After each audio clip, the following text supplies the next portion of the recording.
One of the most common mistakes that people make after an accident is not getting medical treatment. I'm John Degasperis, I'm a personal injury lawyer. In this video, I'm going to discuss some do's and don'ts when it comes to getting medical treatment after an accident.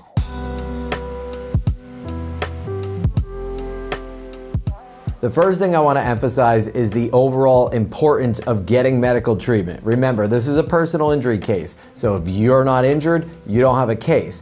We prove an injury through your medical treatment and the medical records. And that's why it's imperative that you connect with a doctor or a medical provider as soon after the accident as possible. Now, I would expect that you start at the emergency room or an urgent care facility. That's what I see most often. Otherwise, I would expect that you connect with your primary care physician. Those are the three places where people typically start their medical treatment.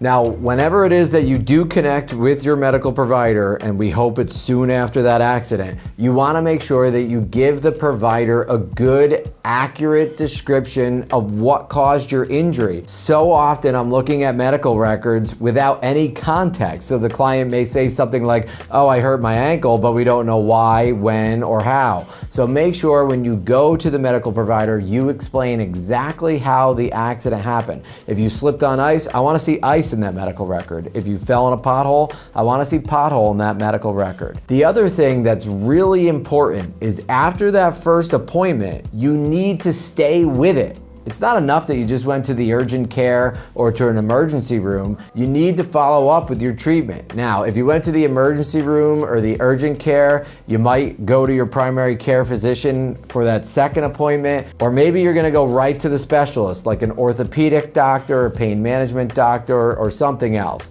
But I cannot emphasize the importance of sticking with your treatment. You don't want a gap in treatment. When there are big spaces between your medical appointments, the insurance company is going to attack that gap to try to undermine the quality of your case. Now, other than avoiding that gap in treatment, we want you to get to a specialist. Like I said, orthopedic doctor, neurologist, pain management, and there are so many other specialists. You have to get to a specialist in order to persuade us, meaning me, your lawyer, and the insurance company, that you have a legitimate injury or something worth pursuing. You get more points when you see a specialist and see that specialist often. It's the specialist who's going to intervene, give you injections, do surgery, things like that. Those are the big ticket items, so make sure after your first appointment or two that you are getting to someone who can actually intervene and help.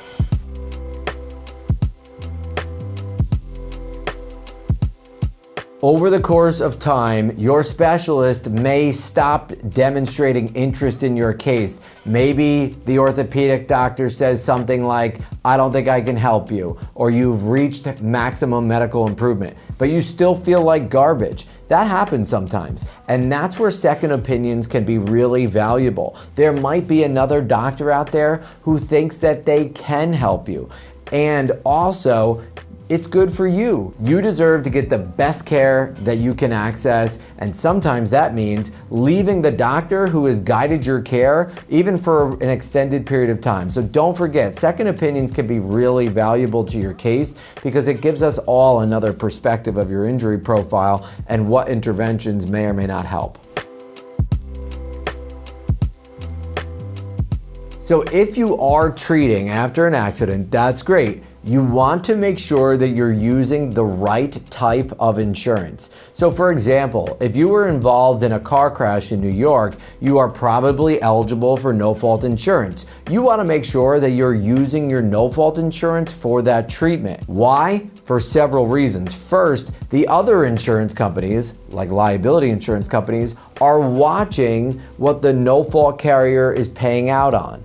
Also, they're watching the health insurance companies. We're basically looking at how much money got paid out for treatment. It gives us a perspective as to how valuable your case is.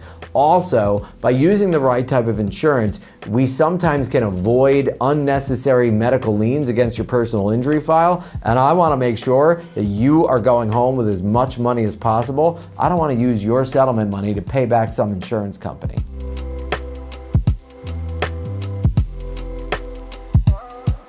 The final thing I want to share about medical treatment after an accident is telling your lawyer about your treatment.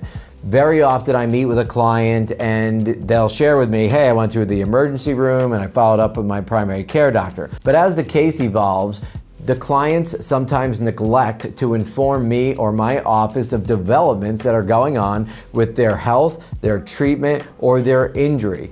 And I always try to tell people, it's so important that you are communicating with me, that my clients are telling me, hey John, this is going on now with the doctor, or I've been sent over here to another specialist, or I've started this new program of physical therapy. It is imperative that I know all of the details of my clients' cases, including their medical treatment. So be sure to communicate with your lawyer. If several months have gone by while the case is pending, make sure you give your lawyer a call, give them an update about your medical treatment. It will help get you the best resolution possible. So those are some do's and don'ts about getting treatment after an accident. I have a lot more information I can share. So if you were injured and you need a lawyer, give me a call. I'll be glad to help you.